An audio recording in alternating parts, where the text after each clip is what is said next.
Sejam bem-vindos a mais Uma Conversa Bem Articulada, aqui no meu canal do YouTube ou no Spotify. E dessa vez a gente vai dar continuidade a um vídeo que foi publicado na semana passada, que fala sobre os procedimentos estéticos em pacientes com doenças autoimunes. Então, se você ainda não assistiu a primeira parte desse vídeo, corre lá no YouTube, vê essa primeira parte para poder entender aqui a continuidade da nossa conversa.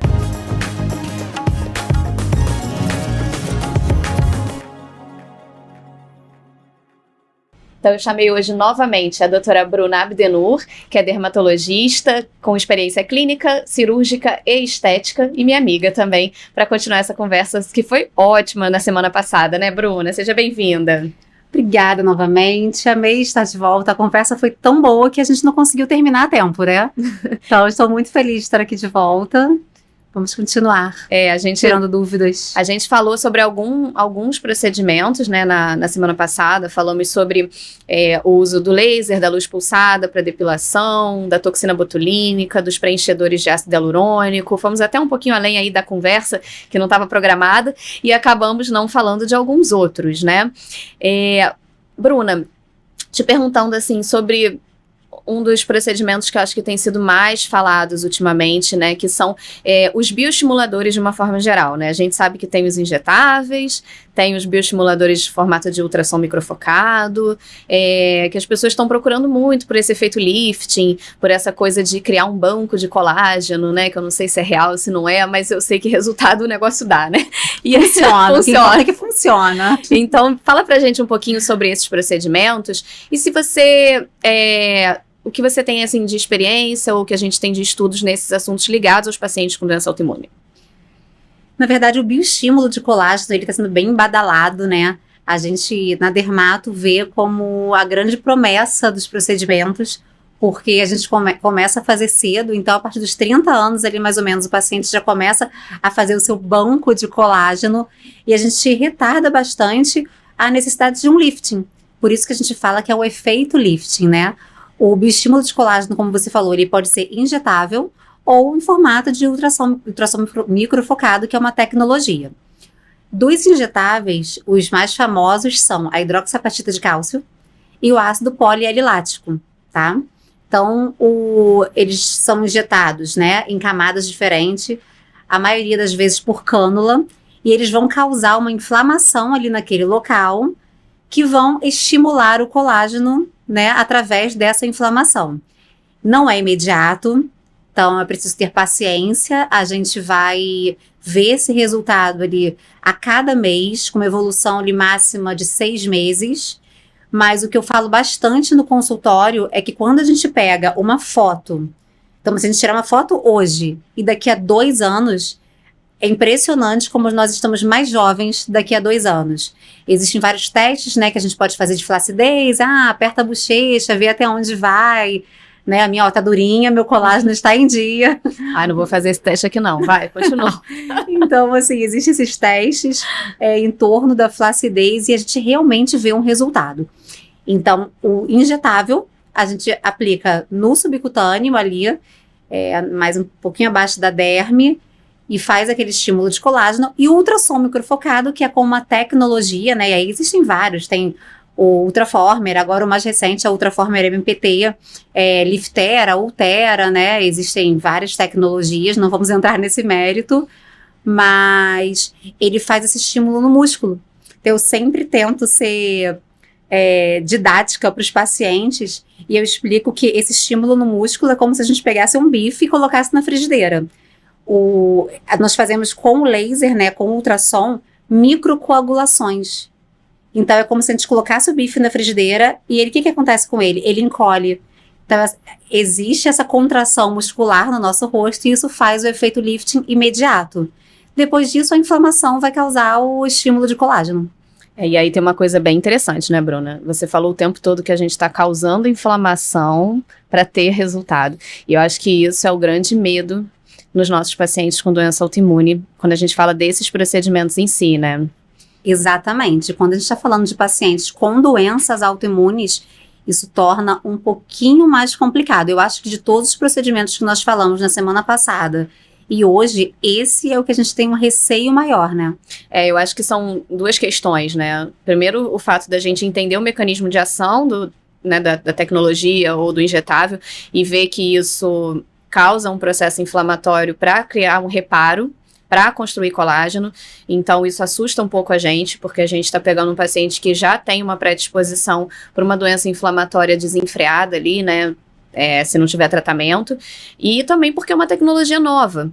Então, como eu falei no último vídeo, quanto mais recente menos estudo a gente tem, menos tempo de experiência, e aí mais risco de existirem complicações possíveis que a gente não conhece, ou que a gente não atrelou uma coisa à outra. Né? Lembrando também que tem complicações de procedimentos que a gente não vê hoje. A gente pode ver daqui a muitos anos, daqui a 8, 5, 10 anos, a gente não sabe. Então, a gente precisa de tempo, conhecendo a técnica, tempo de estudo para poder dizer que tem segurança ou não para fazer. Eu, como reumato, me sinto bem insegura de liberar esse tipo de procedimento para paciente com doença autoimune, né? Principalmente naqueles que têm um componente de pele. Eu não costumo fazer.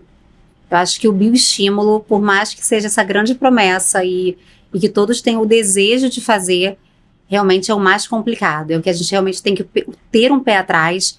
A gente não pode, como no ácido hialurônico, né, no preenchimento, fazer um pouquinho, vamos testar, sabe? Não tem isso. Não vai ter resultado. Não vai ter resultado, não vai ter a resposta. Então, a gente tem que realmente esperar para ver se vai dar problema. Isso é complicado. E são realmente técnicas que deixam dolorido, né? Assim, a gente sente que o processo inflamatório está acontecendo porque o negócio dói. O negócio dói por 3, 4, 5 dias. Você massageia a região e a região tá doendo, né? E aí a gente entra na questão do corticoide, que nós falamos semana passada. Porque você vai ter que entrar com corticoide e o corticoide vai acabar com o efeito do bioestímulo. Então, não faz sentido. O corticoide, na verdade, o que a Bruna tá falando é que eu falei sobre o momento ideal do paciente fazer, né? Quando a gente define que vai ser feito um desses procedimentos, existe um melhor momento. É melhor aquele momento que o paciente está menos inflamado, com menos imunossupressor, que não esteja usando corticoide. E esse é um dos exemplos, que o uso do corticoide pode acabar com todo o efeito que a gente quer da medicação, né? Porque se a gente faz um remédio que vai acabar com um processo inflamatório e a gente está criando um processo inflamatório para ter um resultado... Pois a gente está brigando, na verdade. Eu quero um processo inflamatório, você não quer. Não tem sentido então nenhum. Estamos rasgando dinheiro, né? E botando o paciente em risco.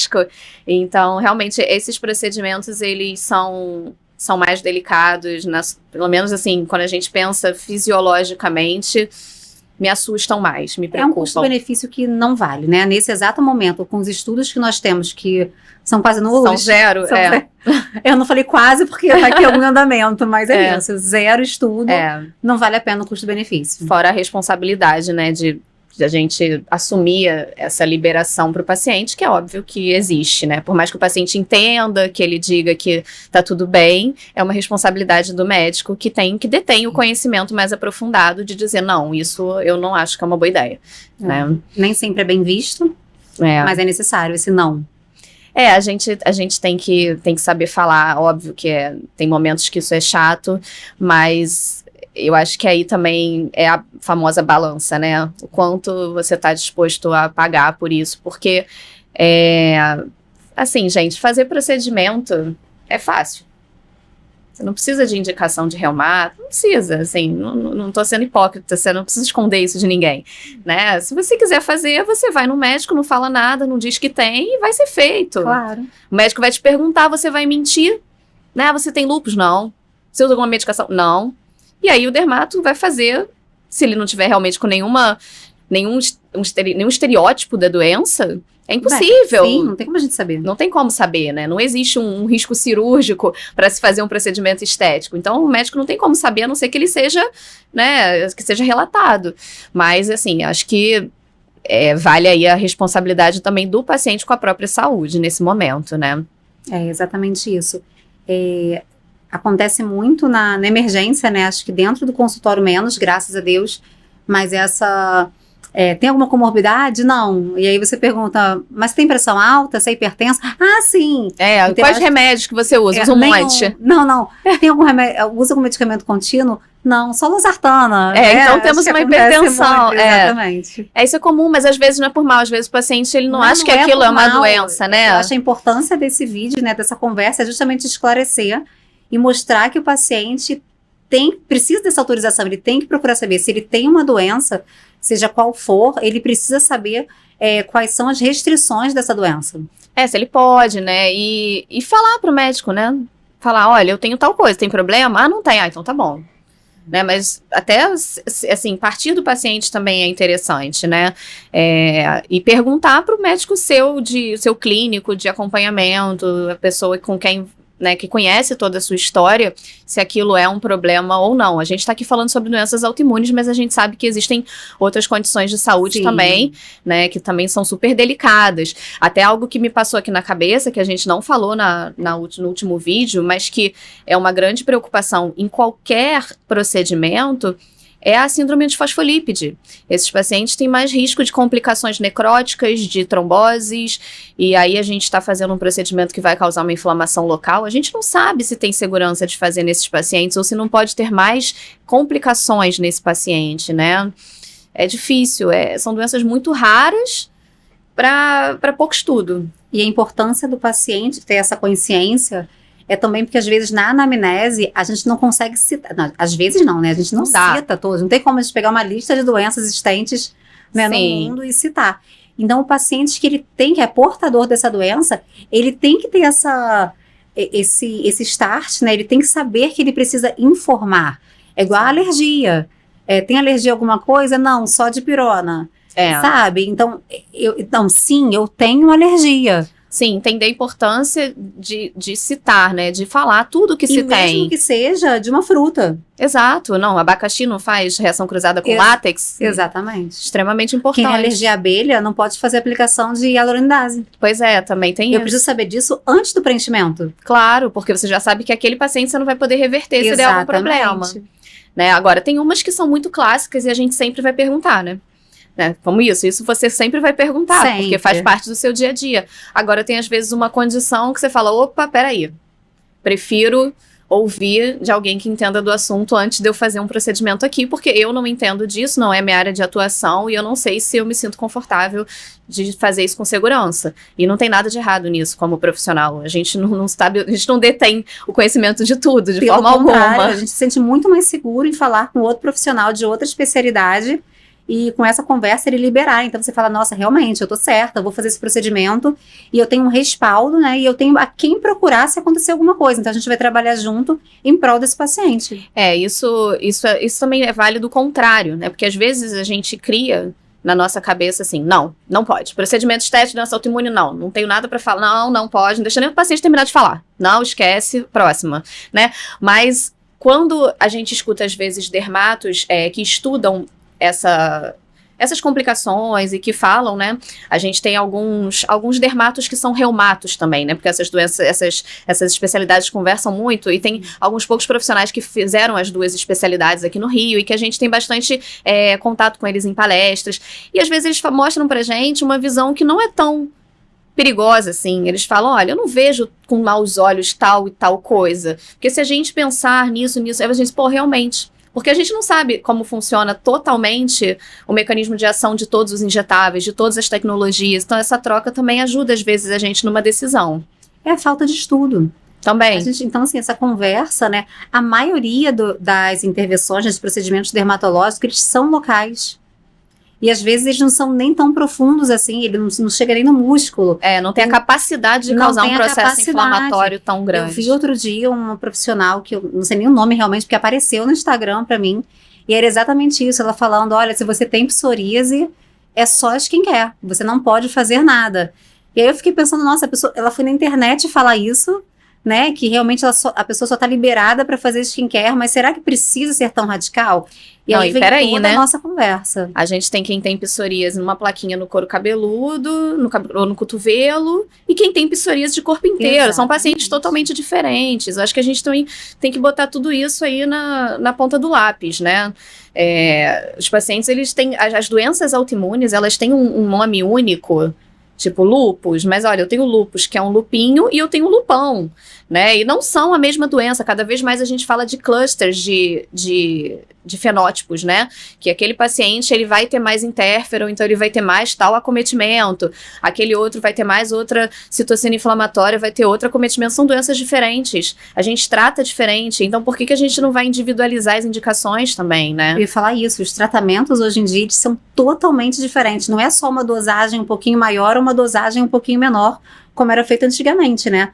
Hoje em dia, o tratamento é totalmente diferente, desde o tópico ao sistêmico, quanto ao imunobiológico. Muda muito. E a gente está evoluindo cada vez mais nisso. Então tem que individualizar, tem que conversar com o seu reumato, tem que ter um momento ideal, tem que ver se realmente... Às vezes tem procedimentos, como a gente falou aqui, no momento a gente vai dizer não, porque a gente não tem estudo e a gente tem medo, sim, né? E o paciente tem que receber essa informação, mas tudo tem que ser conversado, né, Bruna? E, Bruna, pra gente, assim, finalizar, quais seriam, assim, 3 dicas que você daria para um paciente com doença autoimune que foi lá no seu consultório e quer fazer um procedimento estético com segurança? Na verdade, 2 dicas não são só para pacientes com doença autoimune. Uma é procurar um profissional, né, realmente capacitado, pesquisem, não banalizem. Eu ouvi ontem em um aniversário sobre um local, uma clínica que estava pegando uma marca, um vidrinho de uma marca, injetando na outra para dizer para o paciente. Então, assim, gente, acontece. Tem coisas muito bizarras, tem que chega a ser crime, mas acontece. Então, procurem um profissional capacitado e indicado para o que vocês querem fazer. A dica 2 é quem tem doença autoimune, procure o seu reumato, pergunte realmente. Não é dúvida, nenhuma dúvida é boba. Pede para o seu dermato mandar lá uma cartinha para o reumato. Então, veja bem o que vocês vão fazer, qual o procedimento, entenda os riscos, porque todo procedimento tem risco. Então, entenda tanto com dermato quanto com reumato. É importante. E a terceira dica, que é geral, né? Não é só para pacientes com autoimune, entenda que devagar e sempre, né? O famoso ditado devagar e sempre. A gente não vai chegar lá no consultório e fazer todos os procedimentos de uma vez só. Vamos fazer aos poucos, vamos esperar o resultado, ver se vai ter alguma reação inflamatória ou não, né? Se vai abrir alguma lesão, ou simplesmente esperar e fazer devagar, porque vai ficar um resultado mais natural e mais seguro. E fazer no melhor momento da doença, né? Às vezes a gente tem que ter paciência, porque naquele momento não dá, mas pode ser que daqui a um ano dê, né? Exatamente. Então, e aí, se a gente atropelar, né, vai acabar causando uma lesão e a pessoa nunca vai fazer aquele procedimento. Pois é. Às vezes a gente vai inviabilizar uma coisa que poderia ter dado certo quando feita com paciência no momento certo, né? Exatamente. Então, acho que essas dicas são excelentes. Realmente não é só para paciente autoimune, né? É para todo mundo. É uma dúvida, é uma dica geral, né? Eu acho que todos nós temos que pensar nisso. Porque as pessoas estão muito ávidas por estética, por beleza, por milagres, e não é bem assim que a banda toca, né? Não é bem assim que as coisas acontecem. Graças a Deus, hoje a gente tem uma série de recursos, tecnologias chegando o tempo todo, então vai ter uma hora que talvez a gente veja isso, né, Bruno? Não sei se a nossa geração vai ver, mas talvez a gente veja de ter tranquilidade de fazer determinados procedimentos sem o menor medo nos pacientes com doença autoimune, porque é tanta coisa nova chegando que cada vez mais está se buscando produtos com menor toxicidade, com menor efeito colateral, e quem sabe, né? Assim, não é na sua área, né, mas puxando para minha, a gente já faz vários procedimentos, praticamente todos, em mulheres que estão amamentando. Antigamente a gente falaria, não, de jeito nenhum, ela está amamentando, nossa. E hoje em dia, praticamente todos os procedimentos são liberados, né? Olha que bacana. Então, assim, a gente vai chegar lá também nas doenças autoimunes. Eu acho que sim. Acho que a gente tem aí o impasse da raridade das doenças, da maior dificuldade de fazer os ensaios controlados. Mas isso é um belo exemplo, né? De que cada vez mais a gente tem conhecimento e produtos com menos toxicidade. Bruna, muito obrigada. O papo foi ótimo. Eu tenho certeza que vai surgir bastante dúvida. E aí a gente vai esclarecendo. Deixa as dúvidas aqui no comentário. Vou agradecer a sua participação. Eu que agradeço, amei novamente estar aqui e espero que tenham outras oportunidades. Enviem as dúvidas para a doutora Marcela. Obrigada, gente. Até mais. Tchau.